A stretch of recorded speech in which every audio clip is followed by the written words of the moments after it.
संघ लोक सेवा आयोग ने यूपीएससी सिविल सेवा परीक्षा 2023 का अंतिम परिणाम जारी कर दिया है, जिसमें हमीरपुर स्थित आईपीएच विभाग में एसडीओ पद पर कार्यरत 27 वर्षीय विनय कुमार ने ऑल इंडिया में 824वां रैंक प्राप्त किया है। विनय कुमार ने इस उपलब्धि पर उनके परिवार में खुशी का माहौल है और माता पिता ने मिठाई खिलाकर उन्हें बधाई दी। विनय के परिजनों ने कहा कि उनके बेटे ने देश व प्रदेश में अपने परिवार का नाम रोशन किया है। इस मौके पर विनय की माता के आंखों में खुशी के आंसू भी आ गए। गौरतलब है कि विनय कुमार का परिवार मूल रूप से जिला बिलासपुर के घुमार में स्थित पंदौड़ी गांव से ताल्लुक रखता है, लेकिन अब वे हमीरपुर के अणु स्थित सियोनी गांव में रहते हैं। विनय कुमार का यह चौथा अटेम्प्ट था। पहली बार उन्होंने 2020 में यूपीएससी का एग्जाम दिया था। विनय कुमार ने 2023 में यूपीएससी का एग्जाम दिया था। दिसंबर में उनका रिजल्ट निकला था।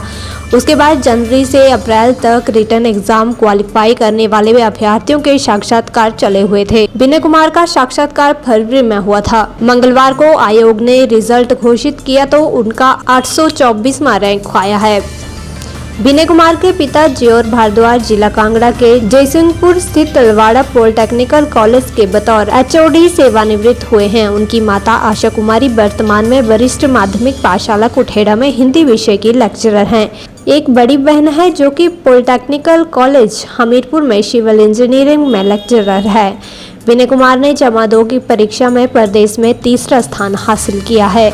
वहीं एनआईटी हमीरपुर से 2013 से 2017 तक सिविल इंजीनियरिंग में बीटेक में भी विनय ने सिल्वर मेडल हासिल किए हैं। उसके बाद पंजाब इंजीनियरिंग कॉलेज चंडीगढ़ से उन्होंने एमटेक में गोल्ड मेडल प्राप्त किया है।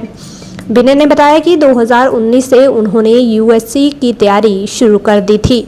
इस बीच फरवरी 2023 में आईपीएच डिपार्टमेंट में बतौर एसडीओ उनकी नियुक्ति हो गई थी। विनय कुमार के पिता ज्योर भारद्वाज ने बताया कि उन्हें अपने पुत्र की उपलब्धि पर गर्व महसूस हो रहा है। उन्होंने कहा कि विनय हमेशा से ही कड़ी मेहनत करने में विश्वास रखता है और शुरू से ही गलत संगति से दूर रहा है।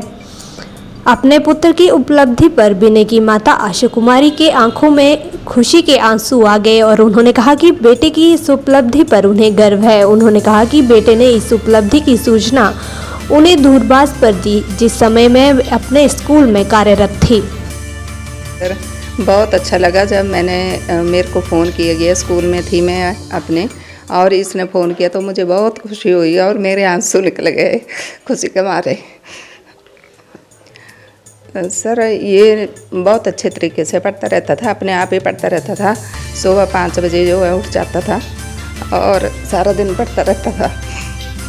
सर्वप्रथम मैं आप सबका धन्यवाद करता हूं और बड़ी खुशी की बात है कि बेटे ने बहुत अच्छा अचीव किया है और मुझे पहले से ही बहुत गर्व है इसके ऊपर, क्योंकि शुरू से ही इसने हर एग्ज़ाम में बहुत अच्छी रैंकिंग ली है।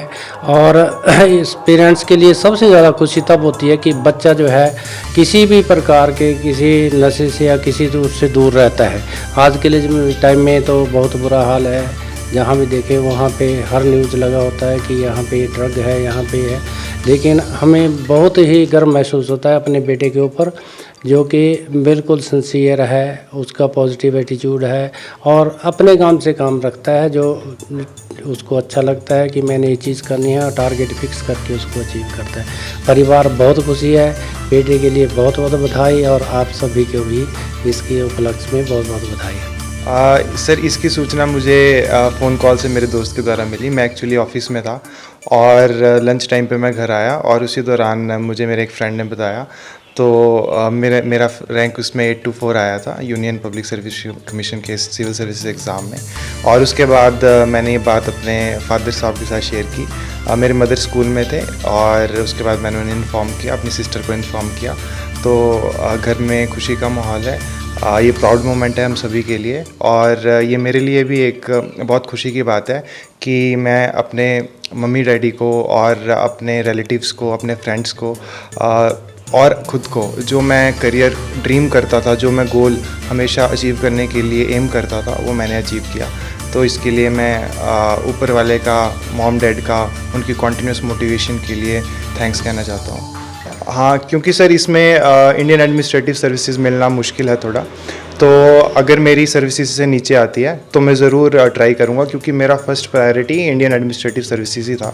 तो मैं दोबारा एग्ज़ाम दूंगा इसको क्लियर करने के लिए, और मैं कोशिश करूँगा कि मेरा रैंक इम्प्रूव हो अगली बार। तो सर इसके अलग फेजेस थे। जॉब से पहले तैयारी करने का शेड्यूल अलग था। मैं अपने तैयारी के आवर्स नहीं फिक्स करता था, मैं टारगेट फिक्स करता था पर डे। तो उस टारगेट को अचीव करने में चाहे वो 6 घंटे लगें, चाहे 8 घंटे लगें, चाहे उससे ज़्यादा लगें, तो मैं वो डिवोट करता था। क्योंकि मेरा जॉब से पहले पूरा फोकस सिविल सर्विसेज पर था, तो मैं सुबह से शाम तक इसकी तैयारी करता था। बीच में ऑफ आवर्स होते थे जिसमें मैं फ़्रेश होता था, लंच वगैरह, और बाकी टाइम में इसकी तैयारी करता था। जॉब के बाद क्योंकि 10 to 5 मेरी जॉब थी, तो मॉर्निंग में और इवनिंग में मैं टाइम निकालता था। मॉर्निंग में मैं वर्कआउट भी करता हूँ जिम वगैरह में, तो इस कारण से मॉर्निंग में उतना समय नहीं दे पाता था, लेकिन इवनिंग में मैं ज़रूर इसके लिए टाइम निकालता था ऑफिस आवर्स के बाद, और कोशिश करता था इस एग्ज़ाम को क्लियर करने की, टारगेट्स को अचीव करने की। सर मैं अपने फेलो एस्पिरेंट्स को सबसे पहले संदेश देना चाहता हूँ कि इस एग्ज़ाम का क्रैक करने का जो मुझे लगता है वो एक ही मंत्र है कि अगर आप रेस में दौड़ते रहेंगे तो कभी ना कभी आप सक्सेस को ज़रूर अचीव करेंगे। अगर हम फेलियर से डर कर अगर हम छोड़ देते हैं तैयारी करना, तो हम मैदान से बाहर हैं और हम कभी भी इस गोल को अचीव नहीं कर सकते। और मैं इन जनरल यूथ को ये कहना चाहूँगा कि आजकल मैं सुनता भी हूँ, अखबारों में पढ़ता भी हूँ कि ड्रग एडिक्शन एक बहुत बड़ा एक मैटर है, और इस ड्रग एडिक्शन के कारण हमारा यूथ गलत दिशा की तरफ जा रहा है। लेकिन अगर हम सही गाइडेंस रखेंगे, सेल्फ मोटिवेशन बनाए रखेंगे और अपने ड्रीम्स को प्रैक्टिकली सोचेंगे, तो हम ज़रूर एक राइट डायरेक्शन में जाएंगे और ड्रग से बहुत दूर जाएंगे।